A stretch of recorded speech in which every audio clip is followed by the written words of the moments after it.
Oh. So this is where we had stopped in the last class. And I was talking to you about the gas solid system and the different resistances that are involved out there, apart from the rate of reaction. The other one was the gas liquid solid or the gas liquid systems. And here you see that the reaction is not a single step in that sense. There are several steps which are involved, some of which are related to mass transfer, and the rest of it are our dealing with reactions. And based on the combined effect of mass transfer and reaction, we have talked about that the rate that we get is known as the global rate. Now, if I'm able to measure a rate which does not have the effect of mass transfer out here, let me see if I can show you, can see use the pen. If it does not have this effect of mass transfer out here, the mass transfer effect out here, then what happens is that then the rate is known as my intrinsic rate. And I had told you about this, that in the case of a gas liquid system or the gas liquid solid system, which are the different kinds of resistances which are there, mass transfer resistances that we had talked about, where there is a drop in your concentrations. And then similarly, you will see there's a drop in the concentration in the case of gas liquid solid systems, which are out here.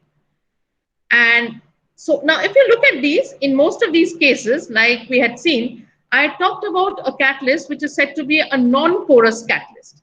A non-porous catalyst essentially means that we have a circle as a catalyst like this, and there is no material which is going inside the catalyst. All the reaction that is happening is on the outer surface. And that is how we had, when we had talked about this is a non-porous solid catalyst, and we had done the estimation. So the reaction that was happening out here was happening on the catalyst surface out here. This is where the reaction was happening on the catalyst surface. Now what happens is that if the reaction is happening on the catalyst surface, so before I go into that, let me just talk about this. The overall rate expression, in order to find that out, we first write out the individual steps and their equivalent forms, and then we would determine the final rate after eliminating the unknown terms. So what is this all about? This is exactly what we had done out here. That we had talked about the rates, that's a mass transfer rate out here. This is the mass transfer rate, and this is the reaction rate, and we had equated this, and the unknown term, which was the unknown term, CS is my unknown term, the concentration of the surface, and we replace the rate out here with that unknown term. So this is, and we develop what is known as the overall rate. So this is what we are talking about out here, that when we are talking about these overall rates. Now, when you talk about the rate of a reaction, how do you define the rate of a reaction? The rate of a reaction can be defined in terms of how you are saying it. For example, if you want to base it on the total reactor volume, then it will be moles of A reacted by volume of reactor per unit time. Or if you want to say it in terms of the mass of the catalyst, that moles of A reacted by mass of catalyst per unit time. Or if you want to say it in terms of interfacial surface area of the catalyst, moles of A per unit surface area of catalyst per unit time. In the case of heterogeneous reactions, what happens? This one, which is in terms of the weight of catalyst, and this one, which is in terms of surface area, are the ones which are most commonly used. That means the rate of reaction will be written in the units of moles reacted per kg catalyst per unit time. This is the most common one, and sometimes you might have moles reacted per meter square catalyst surface area per unit time. And if I want to write what is the relationship between these different types of rates, what I see is if I just keep the Na by T constant out here, all three terms have got Na by T, and if you multiply the Vr by minus Ra out here, the W by minus Ra prime out here, and the S by minus Ra double prime out here, then the right hand side just becomes equal to dNA dt. So this is moles of A per unit time. So this is the relationship between the different types of rates that we can say depending on the units. Now this might look like a very simple thing, but if you look at the GATE paper 2 years ago, they'd actually given you a GATE question which was based on this. It looked like a very complicated question, but it was ultimately nothing but trying to find out the relationships between the different rates. That means sometimes based on surface area, in one case based on the mass of the catalyst, and in the other case based on the volume of the reactor. Volume of the reactor is something that we used to mostly do in homogeneous cases. Now, if the different steps which are involved in a chemical reaction are in series, like we had seen before, then the overall rate is equal to R1 is equal to R2 is equal to R3, the different steps. And if they are in parallel, then the rates become additive. That means R1 plus R2 plus R3. We'll go through these more and more in future. Now let us go back to this term which we had talked about, the global rate. Now, if you look at this global rate term, the one that is circulated and circled in red, this was my mass transfer term.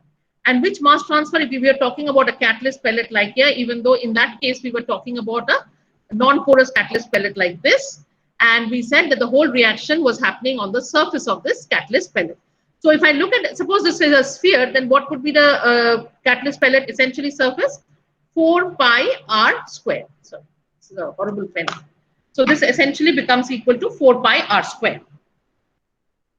That's what we are doing. That this becomes equal to 4 pi r square. Now, if I reduce the size of my catalyst to very, very small particles, then what will happen? My surface area is going to, I'll have more and more surface area that is possible to me because the same catalyst amount is now broken up into smaller particles. But I cannot reduce the particle sizes to too much, because if I do that, then what happens is that when you're packing up a packed bed reactor with these very tiny catalyst particles, we have a problem of pressure drop. Now think about catalyst particles which are say 1 millimeter in size, like a raisin piece. They are large enough and they will not stick to each other. However, if you're looking at say sugar, something like a sugar granule. However, if you look at talcum powder, what will happen? These will be packed very close to each other. And if you put them in a packed bed reactor, there'll be a huge pressure drop and we will not be able to work with it. So in that case, what happens is that, let me just erase this, all of this nonsense that we have had. So in order to increase the surface area where the reaction is actually happening, what we do is that we try to make the catalyst now porous.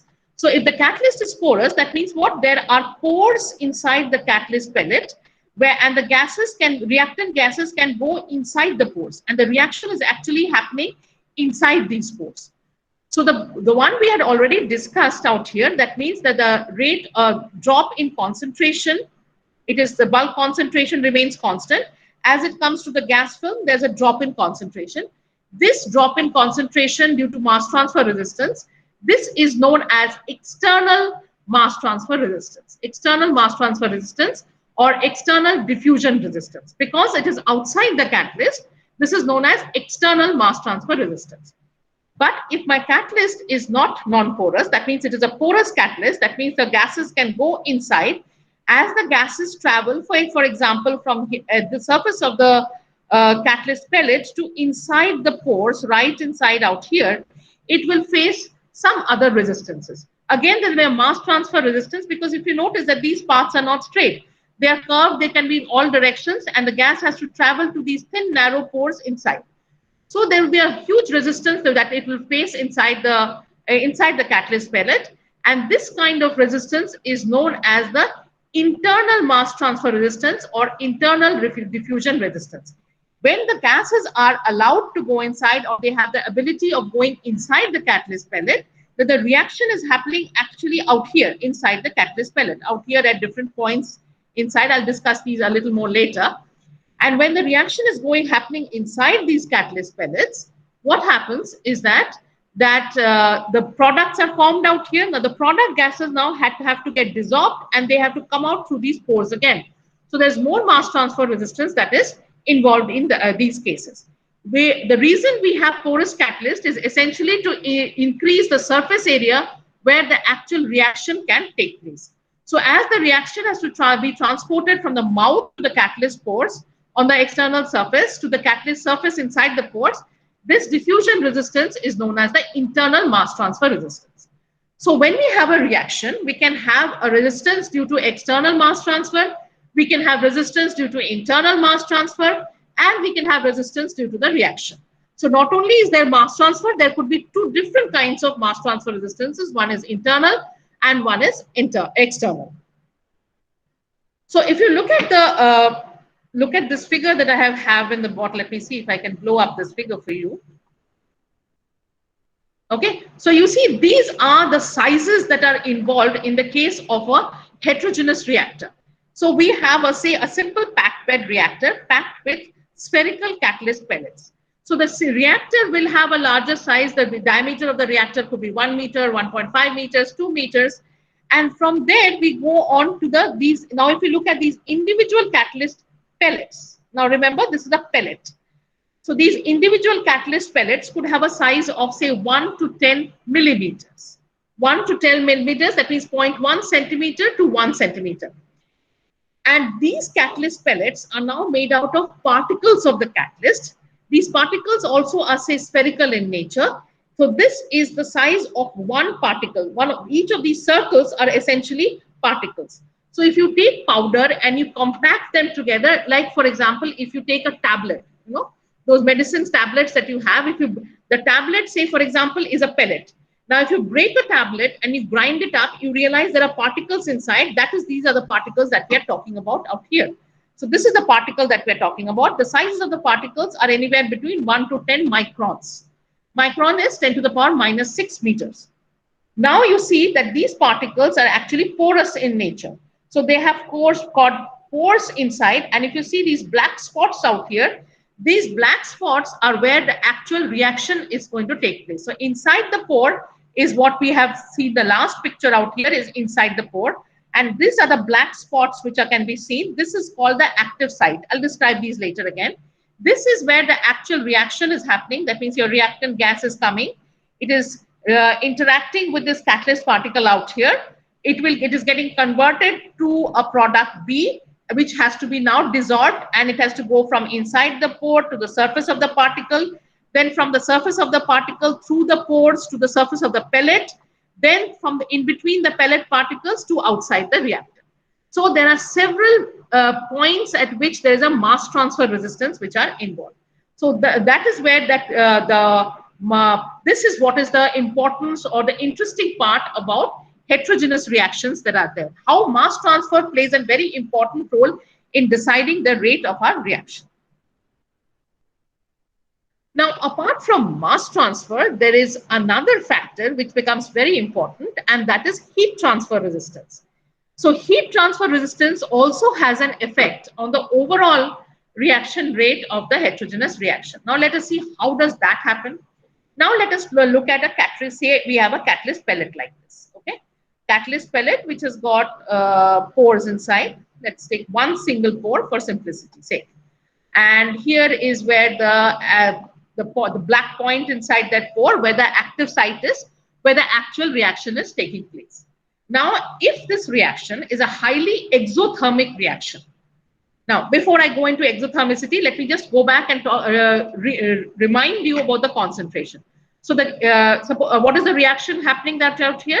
The reaction that is happening is A now is going to the product, forming the product B, say for example. Now, A is a gas. The concentration of A in the bulk is Cb, and the concentration of A at the surface is, say, Cs out here. Here is my surface concentration, okay? And we know that Cb is actually greater than Cs. So because when the material is coming or the reactant is coming from the bulk to the surface, as it has to travel through the gas film around it, there is a drop in concentration. Now, when we are talking about the catalyst pellet out here, in the case of the catalyst pellet, there is, now look at where the temperature is, where the reaction is happening. Let us look at the temperature. Temperature inside the catalyst pellet is, and now, okay, before going to the temperature, let us also talk about the concentration. So the concentration inside is, say, equal to C, which is even lower than Cs, because there is again a resistance due to the internal mass transfer resistance, as we call it.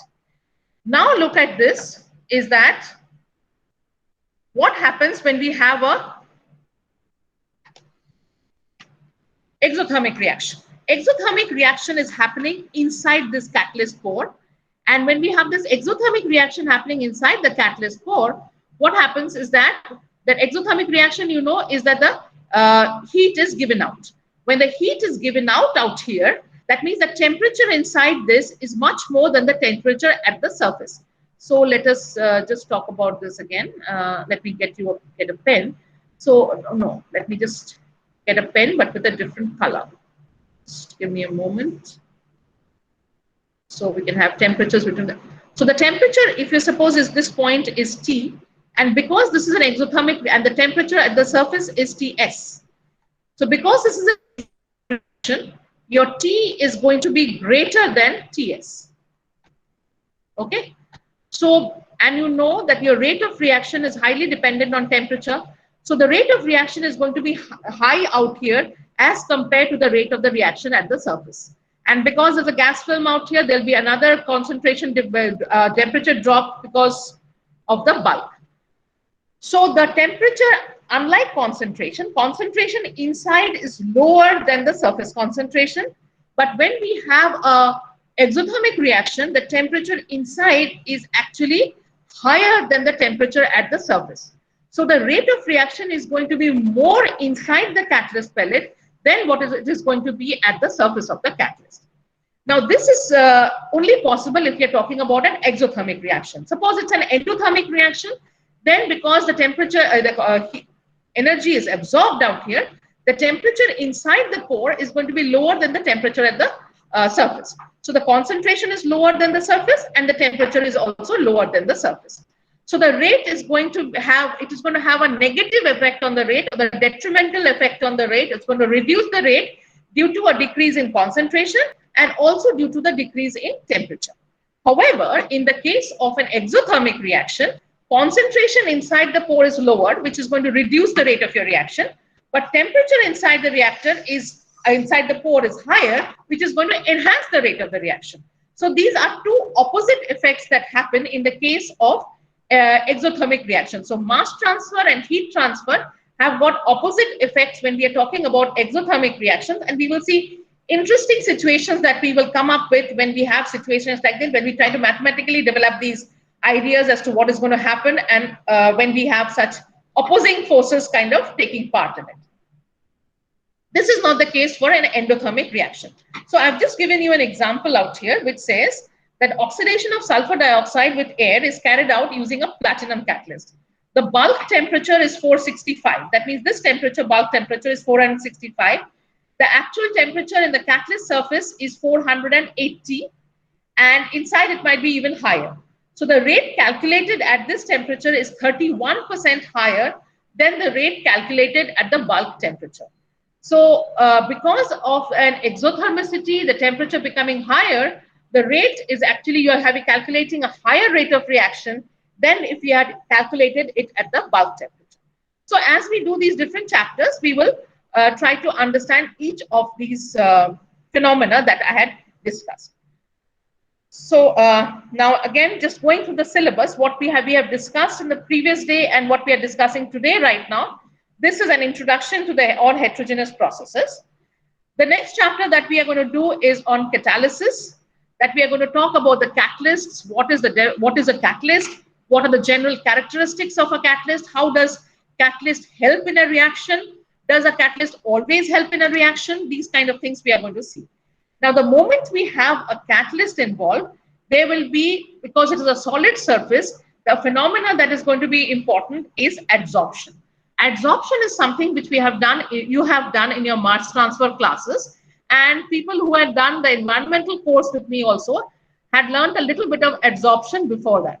So we will repeat it again because several of you have not done that. And of course, this time the adsorption will be specific to what is required for our reactions, heterogeneous reactions. And we will discuss the adsorption isotherms and how they are important in calculating the rate of a heterogeneous reaction. Then we will go, the next section or chapter that is there is a bit about the solid catalyst. That means these, how do we prepare a catalyst? How do I characterize a catalyst? These are, I'm going to do this very briefly with you, but because we have an entire course on heterogeneous reaction engineering, we need to know a little bit more about catalyst than just knowing the principle that there is a solid catalyst. So we will try to understand about the preparation methods. What are the characterization method? Characterization means that once you've prepared the catalyst, how good is my catalyst? How do you find that out? So that is another thing that we are going to learn about in the next chapter. After this comes the rate equations for fluid-solid reactions. which are called the kinetic models. Now, if you just compare it with the material that you had learned for your homogeneous reaction, this is what you had done in your chapter 3 of, say, Levensspiel. If you remember your chapter 3 of Levensspiel, you had used the differential method and the integral method to use laboratory data. And using the laboratory data, you had found out how to find out the rate expression, that whether it is a first order reaction, whether it's a second order reaction, whether it's a fractional order reaction, what is the, how to find out the value of K, how to find out the value of N if you have a general expression of written as minus RA is equal to K Ca to the power N. Here also, but this time we will develop it for fluid solid reactions. And when we talk about fluid solid reactions, we are going to talk about, mostly in these cases, are gas solid reactions, even though fluid stands for both gas and liquid.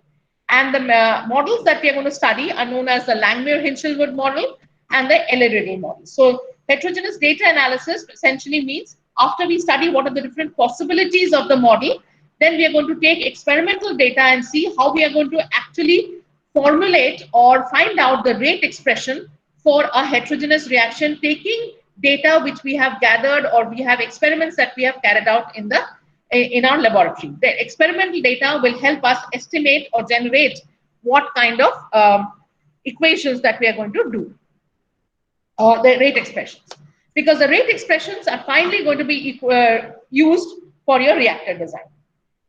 Then comes, and in this process also we'll do a bit of it after doing the heterogeneous data analysis. The reactor design that we are going to study is basically we are going to study how to design a packed bed reactor, how to do the mass balance for a packed bed reactor.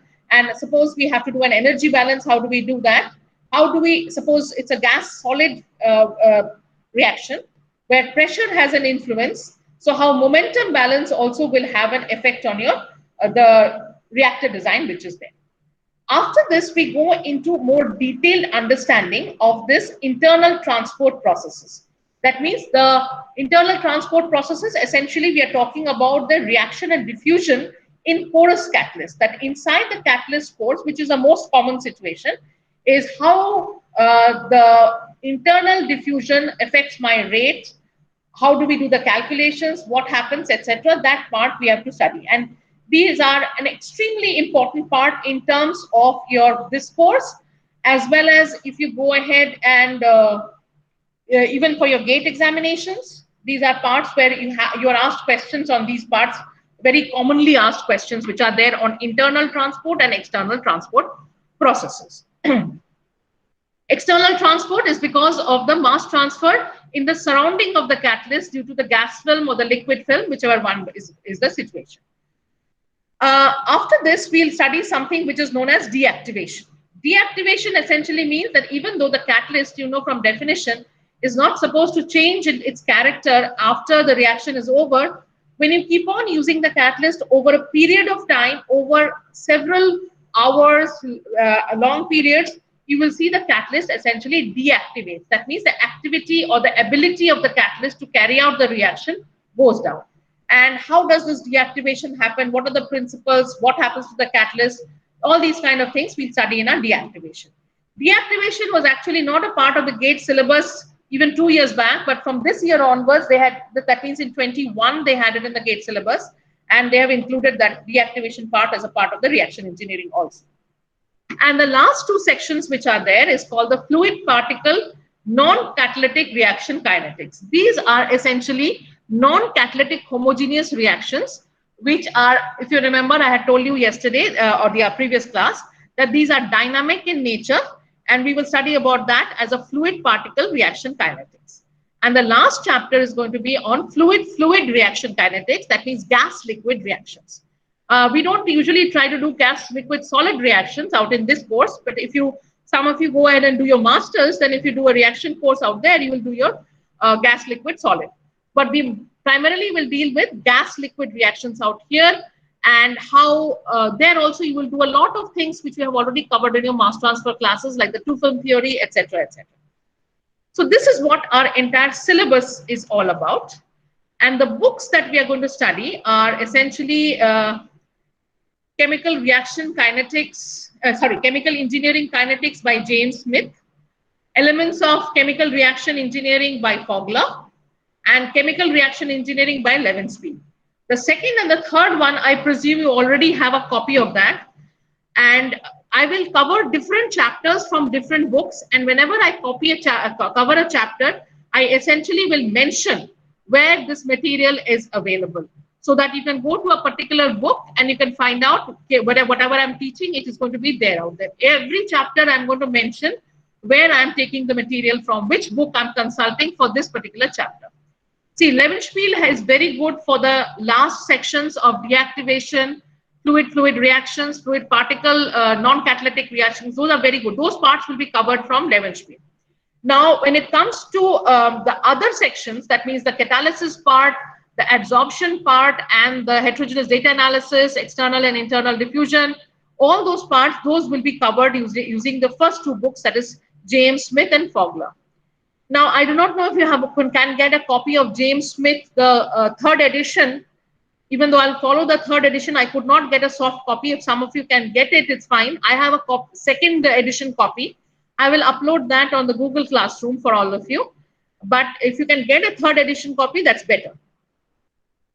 And if you are interested, you can go through all the relevant NPTEL lectures. I've given you the links to them also. And these are all related to heterogeneous reactions.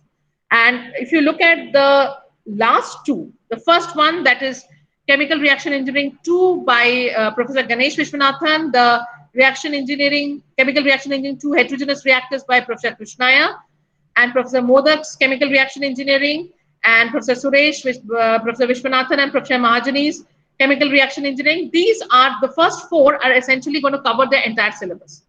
The last two, the one by Dr. Mahua De and the one by Professor Pant, these are essentially more involved with the catalysis part of it. That is, because the first one is a course on catalyst science and technology, and the second one is on heterogeneous catalysis and catalytic processes. So if you want to go and look at these, for the catalysis part, the last two are good, and the first four are for the entire course. If you want to follow any of these, you're most welcome to do it. And of course, and I'm always there to answer any of your questions anyways. Okay, so this kind of finishes off our introductory part that I wanted to teach you today. So I'm going to stop sharing out here, and we are going to take up the next chapter after this.